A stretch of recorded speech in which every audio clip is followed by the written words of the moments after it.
اكيد الطفل اللي عنده موهبه عميانيه اكيد قادر على الدراسه والعطاء اكثر من الطفل اللي مقطوعه عنده هي الموهبه. كان شرطنا هذا انه اهم شيء الدراسه وبعدين المسرح.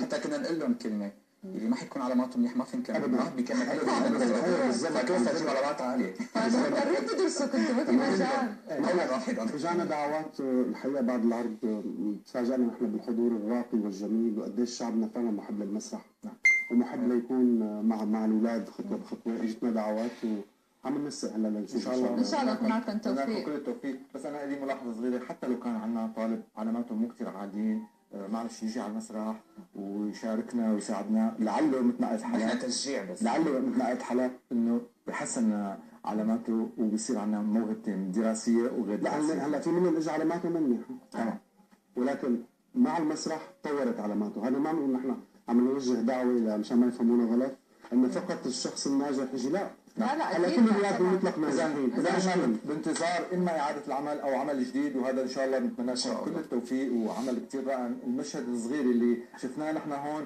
انا ورانيا كثير انسابينا فيه، فاكيد اذا بدنا نحضر المسرحيه كامله نشكر وجودكم معنا الاستاذ وائل ناجي مخرج العمل، والاستاذ رائد الاسود مساعد المخرج، شكرا كثير على ناصيف وليت ناجي من ابطال المسرحيه، لانه في عندنا ابطال ثانيين موجودين معهم تمام. بنسلم عليهم ونوجه لهم كل تحيه. اهلا وسهلا فيكم. شكرا. نحن بنوجه تحيه كمان لكل الكادر اللي كان معنا بمدرسه محمود شحاده خليل ولكل اللي ساهموا بإنجاح هذا العمل. شكرا للاستاذ وائل ناجي كمان. انا بدي اشكركم، اشكر قناتكم، وكثير حلو نحن عم نحاول نزرع البسمه والامل ان شاء الله للاطفال. اكيد نحن دائما رح نكون مرافقين يا رب. يسعد صباحكم. شكرا كثير لكم كمان.